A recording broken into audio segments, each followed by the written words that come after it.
nam iganam lagoyam amastu diyalam ganayam mahannam vaneyam naiti ganeyam pranayam parantu japenam japayam kayam nam mayayam manatit magoyam स्वयंतां समस्तु जहानां मधाता धियं नाम निचन्दं विनयते करोति विवर्जितवस्तु इति वै वेदन्तम् अचन्ते न चन्तं सुनाति सनातं विनातं अनन्तो अगाधं बहुलं जन्मादं कुबेरं तेऽहं नमामि नमस्तु। श्रीमद् करुणा सागर महाराज की जय, caval धाम की जय, जगत गुरु श्री अविचल देवाचार्य जी महाराज की जय, सत कैवल साहिब સતકેવલ સાહેબ, સતકેવલ સાહેબ, સતકેવલ સાહેબ. આજે ઠાસરા વિભાગના મૂળી ગામે કૈવલ ધામવાસી પટેલ ઈશ્વરભાઈ બાબરદાસના કૈવલ ધામવાસ નિમિત્તે એમના પરિવારજનો, એમના ધર્મપત્ની રશ્મિકાબેન, એમના દીકરા હેમંતભાઈ, એમના ધર્મપત્ની દિવ્યાબેન તથા બીજા દીકરા એમના આશીષભાઈ તથા કુટુંબના બધા જ પરિવારના સભ્યોની અને ગામના ભક્તોની ભાવનાથી આજે આ લઘુનેમી પારાયણનું આયોજન થયેલું છે. પરમ ગુરુને હું પ્રાર્થના કરું કે પરિવારનો આવો ભાવ, એમના દીકરાઓનો ભાવ અને આ ગામનો પણ પરમ ગુરુ પ્રત્યેનો જે ભાવ, એટલે પરિવારને પરમ ગુરુ સુખી રાખે, સમૃદ્ધ રાખે એવી તમારા બધા વતીથી હું પરમ ગુરુને પ્રથમ પ્રાર્થના કરું છું. સતકેવલ સાહેબ, સતકેવલ સાહેબ, સતકેવલ સાહેબ. કથા સત્સંગ શા માટે? સત્સંગ, સતનો અર્થ શું થાય? શાશ્વત, જેનો કોઈ દારો મરણ થવાનો નથી, કોઈનો નાશ નથી થવાનો, જે કાયમ છે, જે અજરા અમર છે, જે અવિનાશી છે. અને એવા મુદ્દો કયો? સૃષ્ટિના સર્જનહાર અને સૃષ્ટિના સર્જનારો અંશ. આ બે મુદ્દા છે શાશ્વત છે. અને આવો જે સર્જનાનો અંશ એ માયાના આવરણમાં આવીને માલિકને ભૂલી ગયો, એટલે આવું પરમ ગુરુનું પાંચમાવેદનું જ્ઞાન સમજીને કૈવલ કરતાનો સંગ કરવો, એનું નામ સત્સંગ. શાશ્વત એવો, અવિનાશી એવો અને અવિનાશી એવા કૈવલ કરતાનો સંગ કરવો, એના મય રહેવું, એની સાથે એકતા કરવી, એને સત્સંગ કહેવાય.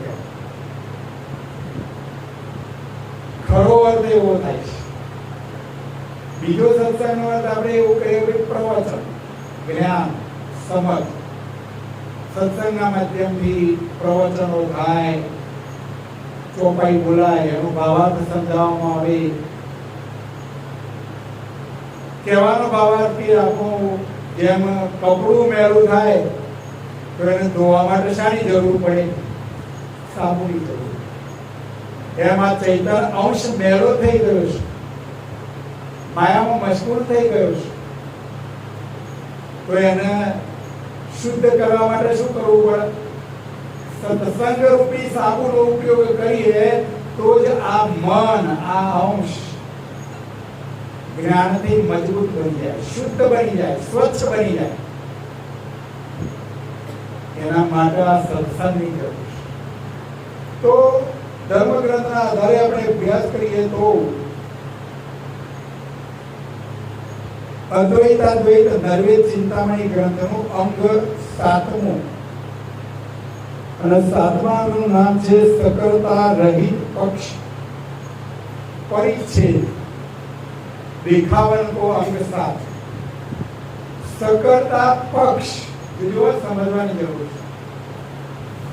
જગતની અંદર જે કોઈ ઉપાસનાઓ, જે કઈ ક્રિયાઓ ચાલી રહી છે, ક્રિયાઓ ખોટી નથી, પણ એ બધી જ ક્રિયાઓમાં કર્તા પદ સમાયેલું નથી. દેવી દેવતાઓ, ઈશ્વરી અવતારો, જીવતા જાગતા ઋષિઓ, મુનિઓ, પંડિતો, જે કઈ હાલ જગતની અંદર જે કોઈ ઉપાસનાઓ ચાલી રહી છે, ટૂંકમાં કહીએ તો 14 લોકના દેવો, ઈશ્વરી અવતારો, મોટા મોટા ધર્મગુરુઓ, મોટા મોટા સંપ્રદાયોના મહંતો, શંકરાચાર્યો, જેનું જગત સર્જનહાર તરીકે, ભગવાન તરીકે, અવતારી પુરુષ એવા રામ ભગવાન, કૃષ્ણ ભગવાન, બધાને સર્જનહાર તરીકે આખું જગત જે પૂજા કરી રહ્યું છે, પણ પરમ ગુરુ અહીંયા કહી રહ્યા છે કે આમનું કોઈને કરતા પદ લાગતું નથી. સકળતા રહિત, સકર્તા, જેની અંદર આવી સૃષ્ટિ ઉત્પન્ન કરવાની અને આવી સૃષ્ટિ લય કરવાની તાકાત નથી, જે કરી શકે નહીં, જેનામાં આવી શક્તિ નથી, એને સકળતા પદ લાગતું જ નથી. જેનામાં આવી કર્તવ્ય શક્તિ હોય એને જ સકળતા કહેવાય. એ પરમ ગુરુ અહીંયા આખા ગ્રંથ અંગની અંદર સમજાવી રહ્યા છે કે સકળતા રહિત પક્ષ પરિચ્છેદન દેખાવન કો, અહીંયા જેને કર્તા પદ લાગતું નથી એને તમે પરિચ્છેદ કરી દો, છોડી દો. એનું ભજન કરવાથી પરમ ગુરુ કહે છે કે આ અંશનું કલ્યાણ થશે નહીં. બીજો પરમ ગુરુના શબ્દો છે. ત્યારે પછી ગણેશ ચતુર્થી આવી, પેલો શરૂઆતમાં દશામાં આવ્યો હતો, હવે પાછી નવરાત્રી આવે છે, શ્રાદ્ધ આવ્યું કાગડાઓ માટે, એના પછી નવરાત્રી શરૂ થશે. એવું કેવી સ્થિતિ છે વિચારવા જેવું. સર્જનારી અને ઉપાસનાઓ, અને આવું કેમ? પાંચમો વેદ નથી, એટલે પાંચમા વેદને કોઈ જાણતું નથી. એટલે આ જ્ઞાન છે, પાંચમા વેદનું જ્ઞાન છે. એટલે પાંચમા વેદનું જ્ઞાન આપણે જાણીએ છીએ, આપણે જે સમજ્યા છે, બીજાને સમજાવવાનો પ્રયત્ન કરો. ભલે કથાકાર ના હો, પણ ગુરુજી આપણને લક્ષ્ય આપ્યું છે, આત્મના મોક્ષાત જગત હિતાય છે. બધાની અંદર જેને પરમ ગુરુના જ્ઞાનનું ચોકઠું જેને ફિટ થઈ ગયું છે, જે ચુસ્ત અનુયાયી કહેવાય, એમના લક્ષ્યમાં તો આ જ હોવું જોઈએ. બીજી બધી અંધશ્રદ્ધાઓ, વહેમ, દોરા, ધાગા બધું જ છોડી દો. કશાયની જરૂર નથી. દુઃખ આવી પડે તો સમજી લેવાનું મારું કોઈ પૂર્વજન્મનું દુષ્કૃત કર્મ હશે એટલે જ દુઃખ આવ્યું. પછી ભૂવો બોલાવવાનું જોડાવો એ આપણા ઘેર આવવું જોઈએ નહીં. આ સમજણના ઘરમાં આવી જાઓ, બસ બીજી કોઈ વાત નહીં. અને આ અંગની અંદર પરમ ગુરુ આપણે સમજાવવા માટેનો પ્રયત્ન કરી રહ્યા છે. સકળતા રહિત પક્ષ પરિચ્છેદન દેખાવન કો અંગ 7મું પહેલી ચોપાઈ.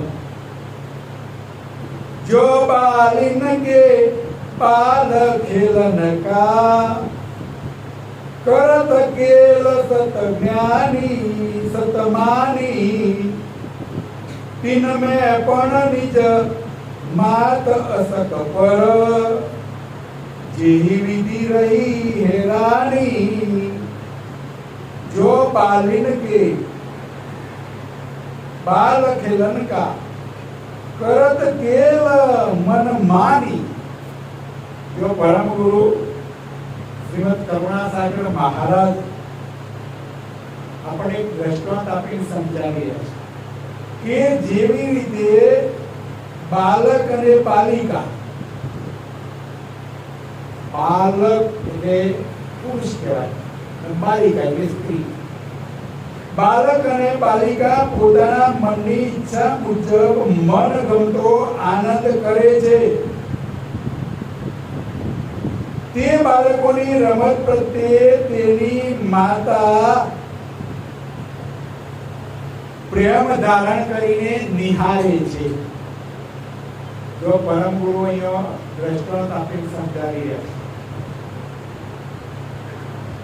પહેલી ચોપાઈની અંદર એવું કહી રહ્યા છે દ્રષ્ટાંત સાથે કે બાળક અને બાલિકા એ બંને વચ્ચેનો પ્રેમ, એમની રમત, કેટલાક પ્રકારના પ્રેમ હોય। અત્યારે તો ગુરુજી કહી રહ્યા છે કે સૌથી વધારે પ્રેમ હોય તો શાનો? મોબાઈલ। જોરદાર પ્રેમ હોય તો દરેક મોબાઈલમાં પ્રેમ છે। તો અહીંયા પરમ ગુરુ કહે છે કે બાળક અને બાલિકાનો જે પ્રેમ છે, પ્રેમને એમની માતા પ્રેમ ધારણ કરીને જોઈ રહી છે, નિહાળે છે, જુએ છે। એ જ રીતે આગળ દ્રષ્ટાંત આપીને પરમ ગુરુ સમજાવી રહ્યા છે કે દ્રષ્ટાંત સિદ્ધાંત કામ સે लागत कौजिनु जगई जमई सूर सुरी नर मुनि जन अजबव की कही हुती नहीं गमई। यही दृष्टांत सिद्धांत कारण से लागत कौजिनु जगई परम गुरु कही રહ્યા છે કે આ દૃષ્ટાંતના આધારે जगतनी अंदर इंद्रदेव, सूर्यदेव, चंद्रदेव, मुनिजनों, ब्रह्मा, विष्णु, महेश, બધા તમે ઈશ્વરી અવતારો, આ બધા એના ઉપર જગતનું પ્રેમ છે। અને જે અવતારી પુરુષો છે એમને એકબીજા પ્રત્યે પ્રેમ છે। અને આ જગતને એમના પ્રત્યેનો પ્રેમ, ઈશ્વરી અવતારો પ્રત્યેનો પ્રેમ, બાળક અને બાલિકાનો પ્રેમ, બાળક અને બાલિકા પ્રત્યે પ્રેમ હોય એમ જગતના જીવોને આવા દેવો પ્રત્યે પ્રેમ છે। અને એ હકીકત માતાના સ્વરૂપે એવા સૃષ્ટિના સર્જનહાર જોઈ રહ્યા છે। જગત કેવી મોજ મજા કરી રહ્યું છે, કેવો આનંદ કરી રહ્યું છે। શાનો આનંદ કરી રહ્યું છે? દેવી દેવતાઓ, ઈશ્વરી અવતારો ચાલે છે ને, જેમ બે સરસ મજાની ખાવાનું મળે, પીવાનું એ મળે। અને અંબાજી જતી વટળોમાં તો પત્તો રમવાની એ વટળો બુક થઈ ગઈ છે। ધર્મના નામથી કેવું ચાલી રહ્યું છે વિચાર રીતે આ બધું વિચારવાનું છે। કારણ કે ઘેરથી નીકળવા મળે નહીં, ઘેરથી બહાર નીકળવું હોય તો કેટલાક પરિવારોમાં તો છોકરાઓને બહાર નીકળવું હોય ને, ના નીકળવા મળે, પણ તો અંબાજી જવું છે। અમે અમારા ત્રિપુરાથી પદયાત્રા સંઘ આજે નીકળ્યો, છેલ્લા 10 દિવસથી યુવાનોનો પ્રયત્ન કરું તો કોઈ કહે છે ના, આપણા અનુયાયીના છોકરાઓ કહે ના અમે અંબાજી જઈએ, પણ સાધા નહીં। એના પાછળનું કારણ છે, પણ તેઓ બધું મળે છે, આ બાજુ કશું મળવાનું નહીં, એ ખબર છે। કહેવાનો બાબા અહીંયા પરમ ગુરુ કહી રહ્યા છે કે જગતની અંદર જેમ બાળક અને બાલિકા પ્રત્યેનો પ્રેમ હોય છે અને માતા જોઈ રહે છે, માતા આનંદ કરે છે, એમ આ જગતના જીવો પણ જુદા જુદા દેવો પ્રત્યે એમના પાછળ જુદી જુદી કેટલીય રીતના જો ગણેશ સ્થાપનની અંદર કેટલાય લોકો ગણેશજીના હાથે ડૂબી ગયા. કહેવાનો બાબત કે આવી જે હકીકત જગતની અંદર બાલક અને બાલિકાનો પ્રેમ હોય એમ જગતના જીવો આ દેવો પ્રત્યે આવો પ્રેમ રાખીને આનંદ માણી રહ્યા છે, પણ પરમ ગુરુ કહે છે કે આમાં કલ્યાણ સમાયેલું નથી, એ અંશનું કલ્યાણ થશે નહીં, એમાં કરતા પદ સમાયેલું નથી. તિનકી સમજ ન્યાય લખવાવત ન લય કો કઈ જિનકે અતિ સચેત વેત વિત કે પદ લહઈ સોય ભવ પિનકે. તિનકી સમજ ન્યાય લખાવત ન લય કો કઈ જિનકે. આવી ભ્રમણામાં જગતના જીવો પડેલા છે, દેવી દેવતા પ્રત્યેનો આનંદ માની રહ્યા છે, એટલે પરમ ગુરુ કહે છે કે નિજ કૈવલ કરતાને કોઈ જાણતું નથી. જગતની અંદર બધા જ ભૂલા પડ્યા. પરમ ગુરુ પણ કહી ગયા કે ભૂલ પડી સબ અંશ કો કોણ મમ કોણ કીર્તાર ભવતારણ કે કારણે આ પ્રગટ્યો ભવિષ્ય અવતાર. જગતની અંદર મોટા મોટી ભૂલ પડી ગઈ. હું કોણ છું, ક્યાંથી આવ્યો, મારા સર્જનાર કોણ, શરીર છોડીને ક્યાં જવાનું, ખરા સર્જનાર કોણ, એને કોઈ જાણતું જ નથી. એની સમજ પરમ ગુરુ કહે છે હું ન્યાયપૂર્વક તમને સમજાવું. ત્યાંથી બધા સોંપડજો, નહીતર શરીર અહીંયા હશે અને મન ઘેર ખાટો બાર પાથર્યો છે, વરસાદ આવશે તો પલળી જશે, શું થશે? તો મન જો એવી ભ્રમણામાં હશે તો આ કથા સમજાશે નહીં. એટલે વધારે સમય નહીં લઈએ, પણ જેટલો સમય સોંપડો એટલો સમય આપણને પરમ ગુરુના જ્ઞાનના શબ્દો આપણા હૃદયની અંદર ફિટ થઈ જવા જોઈએ. એટલે પરમ ગુરુ આપણને ન્યાયપૂર્વક સમજાવે છે, દ્રષ્ટાંત આપી આપી અને હકીકત સમજાવે છે. જે અંશ પોતાના અખંડ ચૈતન્ય સ્વરૂપના જ્ઞાનથી જાગૃત છે, પોતાનું જે અખંડ સ્વરૂપ ચૈતન્ય સ્વરૂપ સૃષ્ટિના સર્જનાનો આ એક અંશ છે, જે અવિનાશી છે, અજરા અમર છે, કાયમ છે. આ શરીર મરણ પામે છે, શરીરનો સંચાલક છે, એનું મરણ થતું નથી. તે અંશ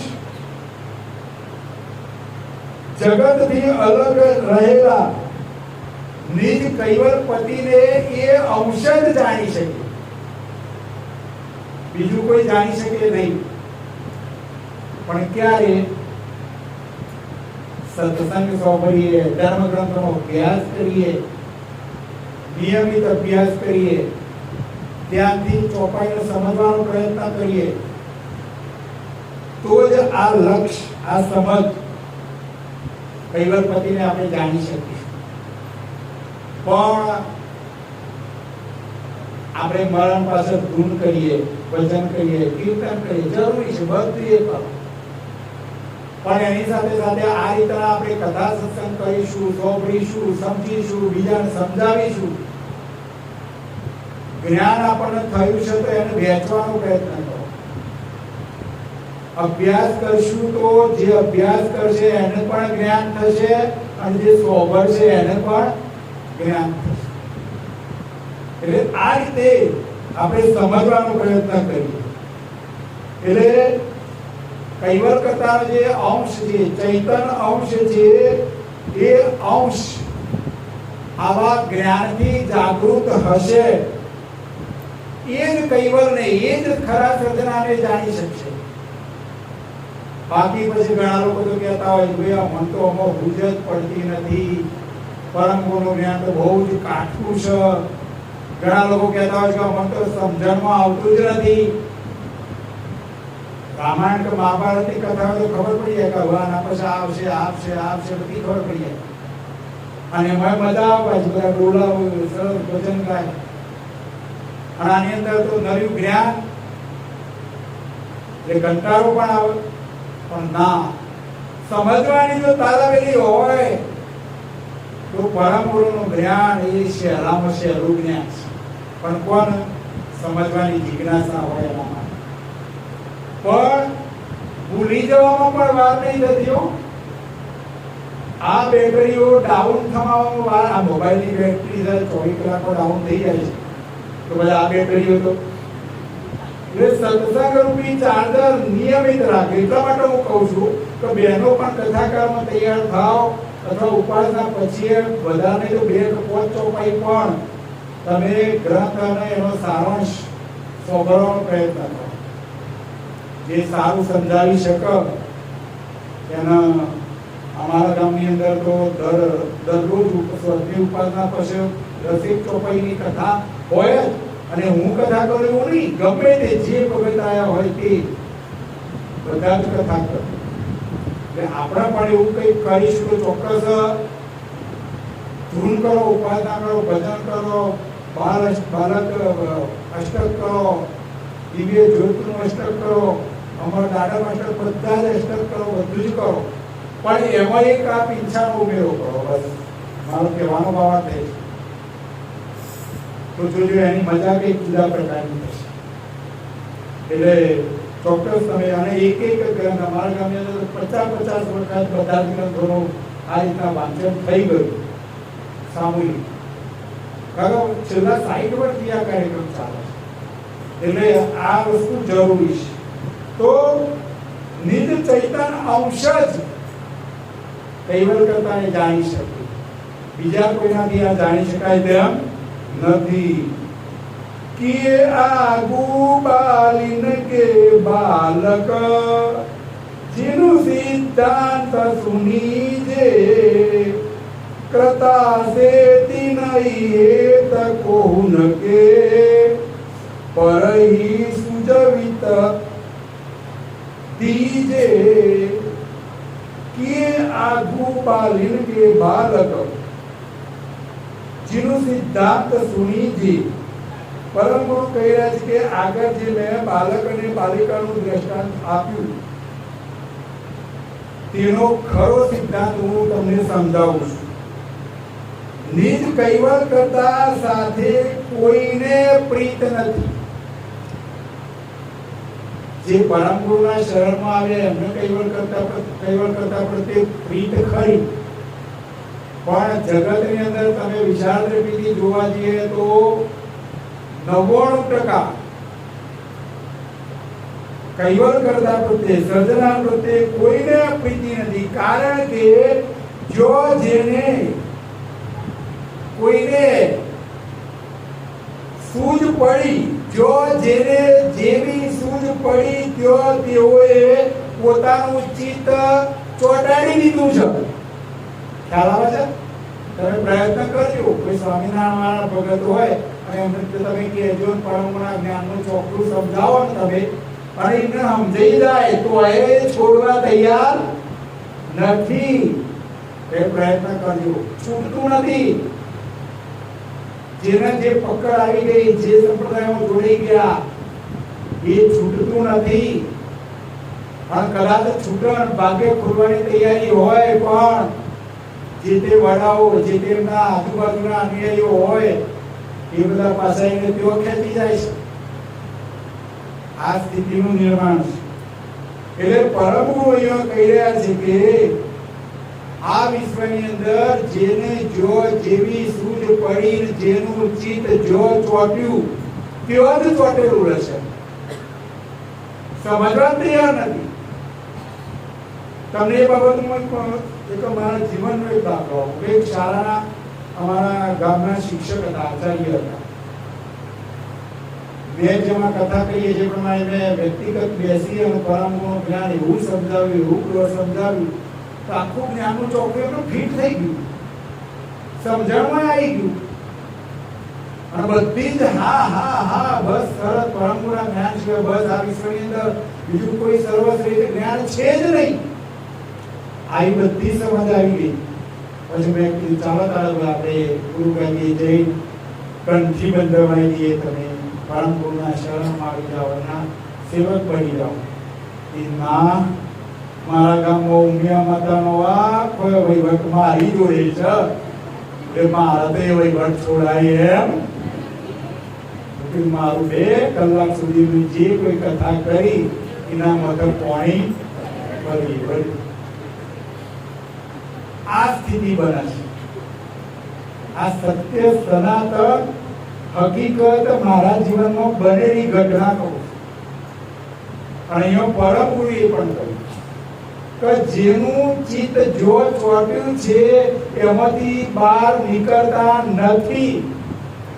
એટલે હું તો પછી સંતોષ માનું છું કે હજુ ભાગ્ય ખુલ્યું નથી, હજી અંદરનો જ્ઞાન ચક્ષુ ખુલ્યો નથી. હજુ એને કંઈક કોઈક દુષ્કૃત કર્મ હશે એટલે એના જ્ઞાનનું ચોખું બેસતું નથી. પ્રયત્ન કરવાના, આપણે નિરાશ નહીં થવાનું, પણ મનને પાછું મનાઈ પણ લેવું પડે.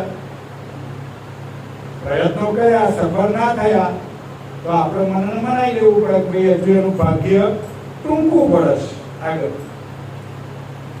कीर्तन में इंद्री दश बालक मात सुरत जिनु तेई ब्रह्मा कीट पतंग आद्य में बसे सबन में एही.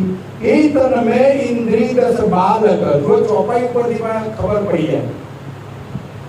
मात सुरत जिनु तेई, ચોપાઈઓ આપણે રાખતી કહીએ અને એના શબ્દો પર દ્રષ્ટિ રાખી અને જો અભ્યાસ કરશો તો પાછળતરે ના જોવું પડે અને તમને સમજ આવી જાય, આપણે બધાને સમજ આવી જાય. આ શરીરમાં 10 ઇન્દ્રિયો છે. એ 10 ઇન્દ્રિયો એ બાળકના રૂપમાં છે, સમજી લેજો. અને આપણી જે સ્થૂળતા, જો સ્થૂળતા અને નૂરતા, આપણી નરી ઓખ દ્વારા જે કઈ દ્રશ્યમાન થાય એને સ્થૂળતા કહેવાય. ઓખો વાખ્યા પછી જે દેખાય એને નૂરતા કહેવાય. ખબર પડી ના પડી? એટલે હું ઘણા વખત કહું છું કે તમે ઉપાસના, આપણે બધાએ ઉપાસના કરીએ, ભજન કરીએ, ધૂન કરીએ, પણ જ્યારે ઉપાસના કરો એ વખતે આપણી દ્રષ્ટિ કેવો હોય છે, આપણી સુરતા કેવો હોય છે. આરતી જ્યારે કરીએ એ વખતે આપણી સુરતા કેવો હોય છે. પરમ ગુરુ અહીંયા બેઠા છે, આ તો ફોટો છે. અને અહીં અવિનાશી પદમાં કહ્યું છે ધૂપ દીપ, બોલો ચોપાઈ, ધૂપ દીપ આરતી એ સબ ઓરલા વ્યવહાર. હવે જ્ઞાન દ્રષ્ટિથી જોવા જઈએ તો આ બધું એ ઓરલા વ્યવહાર કહેવાય કે ના કહેવાય? પણ ના, આરતી જ્યારે આપણે ઉતારતા હોઈએ એ વખતે મનમાં આપણી સુરતા, આપણી દ્રષ્ટિ કયો જવાની? 14 લોકથી ઉપર કૈવલ કરતા પરમ ગુરુ એક છે, તેઓ પરમ ગુરુ બિરાજમાન છે. અને હું આરતી જે ઉતારું છું એ ત્યો આરતી ઉતાર, ભલે શરીર અહીંયા છે પણ આરતી ત્યો ઉતારું છું, એવી દ્રષ્ટિ બધા કરી બોલાડો. ધૂન કૈવલનું રટણ કરીએ આપણી સુરતા, આપણી નૂરતા કૈવલ કરતા સાથે જોડે કૈવલ કરતાના સામે લઈને આપણે બોલીએ છીએ એ રીતના બોલવાનું. પતિને પરદેશ ગયો હોય છે, દ્રષ્ટાંત ગાતું ગ્રંથની અંદર આપ્યું તો પત્ની પતિવ્રતા ધર્મ પાળતી હોય છે એટલે પોતાના પતિના દર્શન કર્યા સિવાય જમતી પણ નથી. પતિ સાથે વેપારી છે, પરદેશ જવાનું થયું એટલે એને શું કર્યું? પતિનો ફોટો રાખ્યો અને ફોટાનો દર્શન કરીને અન્ન જળ લે છે. પણ પતિ પછી પાછો આવે એટલે ફોટો બાજુ મૂકી દે. એમ જ્યાં સુધી પતિરૂપ કૈવલ કરતાની આપણને ઓળખાણ ના થઈ ત્યાં સુધી આપણા સન્મુખ પરમ ગુરુ ખરા. પણ કૈવલ કરતાની ઓળખાણ થાય એટલે આપણી સામે પરમ ગુરુ ભલે અહીંયા છે આ તો મૂર્તિ સ્વરૂપ છે, પણ આપણી સુરતા મૂળતા 14 લોકથી ઉપર લઈ જ જવાની, અને ત્યો લઈ ગયા પછી ઉપાસના કરજો, ત્યો દ્રષ્ટિ રાખી અને ઉપાસના બોલજો. હું અહીંયા આરતી કરું ઉતારું છું ઉપાસનાની અંદર, પણ મારી દ્રષ્ટિ એ જ રીતના હોય છે, ઉપર જ જોડેલી હોય, ભલે અહીંયા આરતી ઉતારી, પણ આ તો અંદરની જે વસ્તુ છે એ બીજો કોઈ જાણી શકે નહીં. પણ હું અનુભવની દ્રષ્ટિથી કહેવા માંગુ છું કે આપણા બધાએ પણ જો સમજણના ઘરમાં આવ્યા હોય અને આવી સમજ પ્રાપ્ત થઈ હોય તો જ્યારે લક્ષ્ય ભજન કરીએ ત્યારે પણ અમર મંત્ર જ્યારે આપણે મનની અંદર બોલીએ ત્યારે પણ આપણે મારા ગણવામાં દ્રષ્ટિ રાખવાની નહીં. આપણે તો મારા તો એની સાથે જ ચાલ્યા કરે, પણ આપણી દ્રષ્ટિ જાણે કૈવલ કરતાના ધામમાં જઈ અને એમનું રટન કરીએ છીએ એ રીતના આપણે મારા કરશું તો શરીર પ્રત્યેનો ભાવ પણ છૂટી જશે. આવી દ્રષ્ટિ કરવાની. એટલે અહીંયા પરમ ગુરુ કહી રહ્યા છે કે આ શરીરમાં જે 10 ઇન્દ્રિયો છે એ 10 ઇન્દ્રિયો એ બાળક રૂપે છે, અને આપણી સુરતા જે છે એ માતા રૂપે છે. એટલે આપણી જે સુરતા છે તો જ આ બધી 10 ઇન્દ્રિયો એનું કાર્ય કરે છે. આ ઓખ છે, ઓખ દ્વારા આપણને દેખાય છે સુરતા છે, અને એ સુરતા દ્વારા જ આ 10 ઇન્દ્રિયો કામ કરે છે. કહેવાનો ભાવ કે આપણી સુરતા છે માતા છે અને 10 ઇન્દ્રિયો છે એ બાલિકાઓ છે. કીટ પતંગની આદ લઈને બ્રહ્મા સુધી દરેકમાં આ વસ્તુ મૂકેલી છે. 10 ઇન્દ્રિયોના સુરતા 84 લાખ પ્રકારના તમામ ઘાટોની અંદર આ ક્રિયા મૂકેલી છે, અને આ માતા અને બાલિકાની ક્રિયા જગતની અંદર આ પ્રમાણે ચાલ્યા જ કરે છે. તેહી સબન કી ઇન્દ્રિ આલિંગન કરત કેલ તન સેતી તાર પીછે આપને સુત ફૂલગ જાવત સુરત સમેતી. તે દરેકની ઇન્દ્રિયોને શરીર સાથે આલિંગન કરાવી સર્વ લોકો બધાએ આ સુરતા 10 ઇન્દ્રિયો દ્વારા આનંદ કરે છે. ત્યાર પછી તેનાથી ઉત્પન્ન થયેલી પોતાની પ્રજા પ્રત્યે જ સુરતા લાગે છે. જગતની અંદર આ 10 ઇન્દ્રિયો અને આ સુરતા, આના દ્વારા જે કઈ વસ્તુ ઉત્પન્ન થાય, જે કઈ ક્રિયા બને એ ક્રિયાની અંદર આ 10 ઇન્દ્રિયો અને સુરતા દ્વારા જે કઈ ક્રિયા બને એની અંદર જ આખું જગત આનંદ માણી છે. પણ ખરા સર્જનાને જાણવાનો કોઈ પ્રયત્ન કરતું નથી. 10 ઇન્દ્રિયો સુરત સહિત હિત વે દેવ વિપન પસારે કુન રહે કરતાર નકી તવ લગન લગાવન હારે.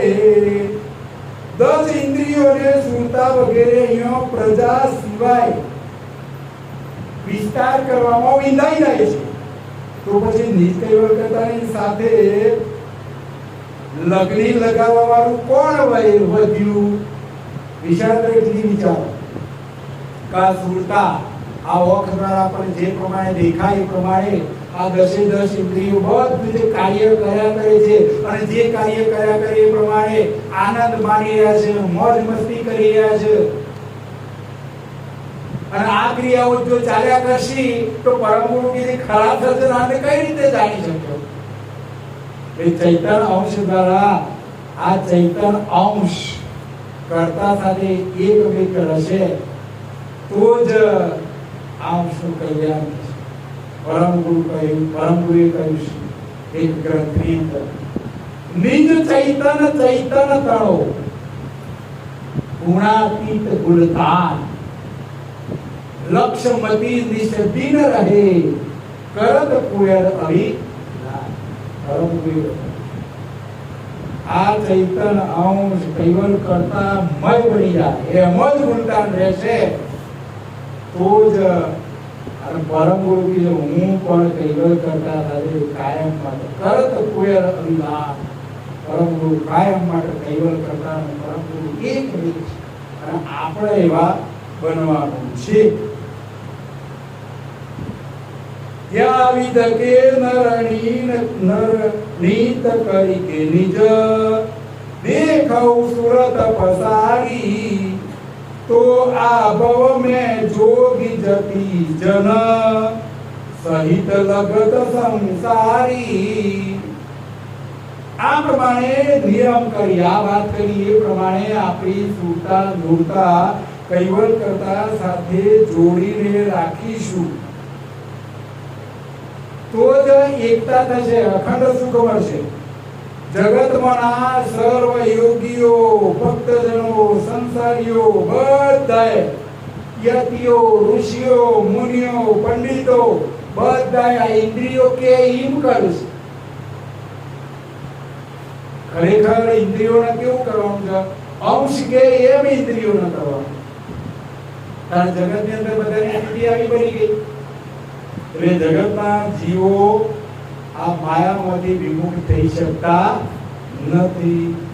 એટલે જગતની અંદર પણ મોટા દેવી દેવતાઓ, ઈશ્વરીય અવતારો બધાની ક્રિયાઓ તમે જોવાનો પ્રયત્ન કરો. બધાના દેવોને પત્નીઓ છે, દેવોને બાળક બચ્ચાઓ છે, એ જન્મ છે, એમનું એ શરીર છૂટી જાય છે, એમને એ માયા લાગેલી છે. અને જો માયા ના લાગી હોય તો આ રામાયણ મહાભારત હોત જ નહીં. આ બધું થવા પાછળનું કારણ શું? એટલે પરમ ગુરુ અહીંયા કહી રહ્યા છે કે આખા વિશ્વની અંદર બાલક બાલિકાનો પ્રેમ ચાલી રહ્યો છે અને માતા છે આનંદથી જોઈ રહી છે. જગતની અંદર આ જ ક્રિયા ચાલી રહી છે અને જગતના સૃષ્ટિના સર્જનાને બધું જોઈ રહ્યા છે. પણ જગતના જીવો ખરા સર્જનાને જાણી શક્યા નથી.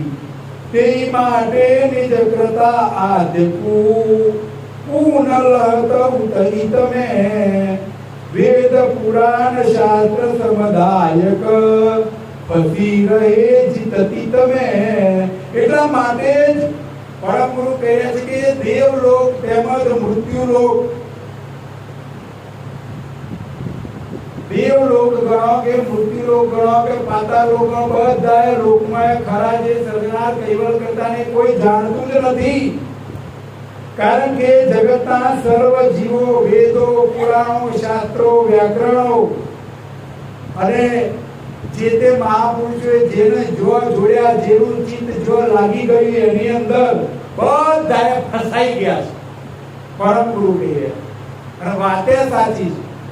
હું નથી કહેતો, પરમ ગુરુના વચનો છે.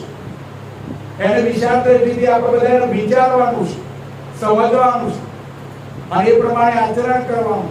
કારણ કે આપણે પરમ ગુરુના શરણમાં આવ્યા છે. જગતની અંદર જે ચાલી રહ્યું છે એના જેવું આપણે કરવાનું નથી. સમજવાનો પ્રયત્ન કરો. વેદ પુરાણ શાસ્ત્ર કે કરતા સો ન લહત નિજ પદકુ તો દિન કે જે સ્રોત પઠન કે જો કરી લખ હારદકુ. પરમ ગુરુ કહી રહ્યા છે કે વેદ પુરાણ શાસ્ત્ર કે કરતા સો ન લહત નિજ પદકુ. વેદોના વક્તા બ્રહ્મા, વેદો દ્વારા ઉત્પન્ન થયેલા 6 શાસ્ત્રો, 6 શાસ્ત્રોના આધારે થયેલા 9 વ્યાકરણો, વ્યાકરણોના આધારે થયેલા 18 પુરાણો.